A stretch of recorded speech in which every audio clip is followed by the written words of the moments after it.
You ready, Coach? All right, I'll start, I guess. Tonight was a really big defensive night for you guys. The season high 15 steals for you. Was that really the focus coming in, or was it just something that came naturally for you? Our defense is always going to predict how we play offense. I mean, I don't know if you remember some of these other games, we weren't getting stops on defense. And so our offense wasn't as good. So I feel like we had a week of practice. So we had 7 full days to be able to, really concentrate defensively, trying to get everybody better. We have 9 new players, so there's only 5 of them back that really know the defense, which is pretty complex. But I think the press was great. We got tips, we got steals, we wore them out. And then by the time they got over half court, now they're running their offense with 18 seconds left, which most people practice a half court offense, like, okay, make the pass and then pass it down and then make it. But we do the same thing.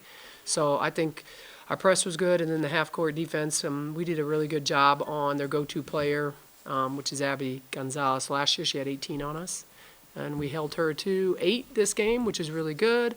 So I thought we did a good job of, paying attention to the scouting report and how to guard people. That leads into my next question. Pretty much from the tip, you guys were pressing either half court or even full court at times, and that pretty much continued throughout the entirety of the game, even when you were up 16, 20, 25 points. Yep.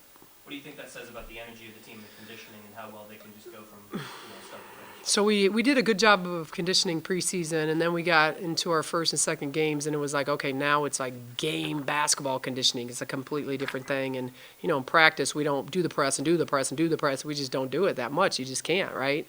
And so I think they're getting in basketball game pressing shape, right? And if we can keep playing everybody like this, it really helps, If we can't play everybody, then we probably can't press as much. It's going to wear some people out, right? It's going to wear Diamond out, wear KK out.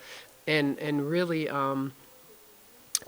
Tay Saunders, she's at the front of our press, and she does a lot of good things for us up there because she's nice and tall and big. And so as she gets more comfortable, too, up at the front of the press, I think it really takes some pressure off of KK having to be up there. I mean, KK's not up there a lot right now, if you guys haven't noticed. Last year, she was up there her whole life, right? So now KK can kind of, you can't rest in the press, but she can be in the back line and not have to chase people down. So I think Diamond and Cortasia did a great job of, just setting the tempo in the press. Yeah, the team as a whole really seemed to rotate well, both in the zone. They just always seemed to know where they were going, but especially KK, as you mentioned, she had a real complete game on both sides of the court. 11 points, 11 assists, and 5 steals. What does that mean to have an upperclassman kind of set the tone for the rest of the team? Well, obviously she's super key to us and super key to everything that we do. But I think the best thing about KK is she's so unselfish. She doesn't care that she was leading scorer. She had 11 assists, so that means she's very unselfish. If you have 11 assists, you're giving it up. And then she had 5 steals. So she's doing the things that people necessarily don't want to do, like the pretty things, like make pretty open shots. She's passing the ball, and she's getting down and dirty and playing defense. I mean, that's not necessarily what a lot of players like to do, and so she's doing those little things for us. She had a couple turnovers, but the scouting report is always going to be different on KK. They weren't letting her get in gaps, and 2 people are jumping on her, and obviously she knows throughout the game she's just got to figure that out. You were able to turn the defense to offense a lot during the games. Turn the defense to offense, you guys shot 12 for 22, 55% from 3. So do you think you're establishing an identity as a real 3-and-D kind of team, just a tough, gritty?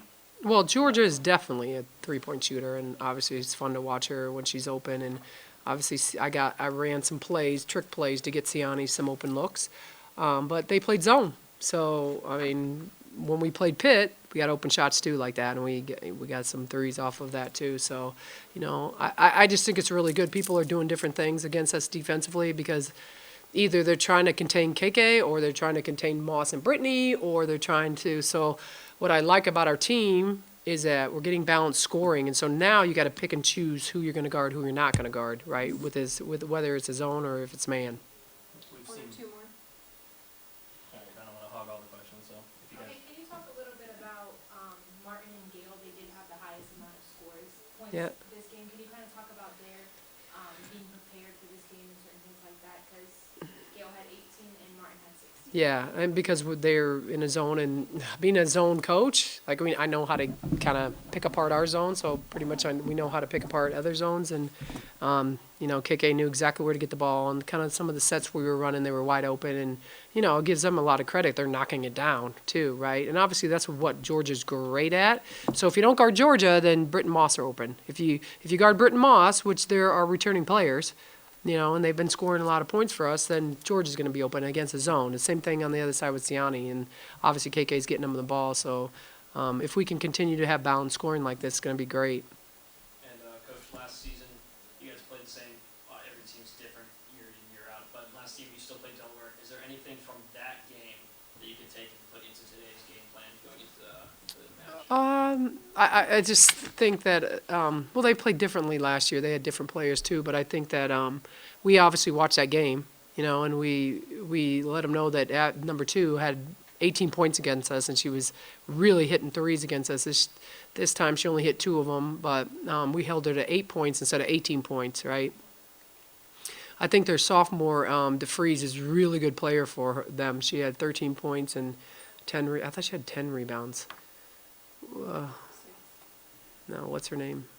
Jasmine Dickey, 10 and 10. She had a double-double. She's a sophomore for them. She's really good. She's going to be really good. And she played 37 minutes. She plays really, really hard and tough. So I knew that she was going to be really big for them. But I thought we did a good job on T. Johnson because she's from Florida, and we for sure knew she was going to come out here and try to get all fired up. We did a good job of guarding her. She wants to drive every single time, so we weren't running at her, and we were paying attention to the scouting report. So, I mean, I think it's great that you play teams twice, but you just never know, what kind of team for either side is going to show up. Anything else for Coach? I guess one final question. Was there anything that was one real big takeaway for you for this team coming out of this game today? For my team? Yeah, anything like, identity or energy or anything That's a specific that great jumped out of you were kind of take away? That identity thing has been what we've been talking about for 5 games. Like, who are we? Who are we? We don't know who we are yet, so we got to really figure it out. But some of the people that don't necessarily like defense and want to play defense actually tried to play defense today and tried to get after it today. So that's huge. And so now we're really developing our identity. We got to stick to it, right? But I think our identity is always going to be the press and the defense.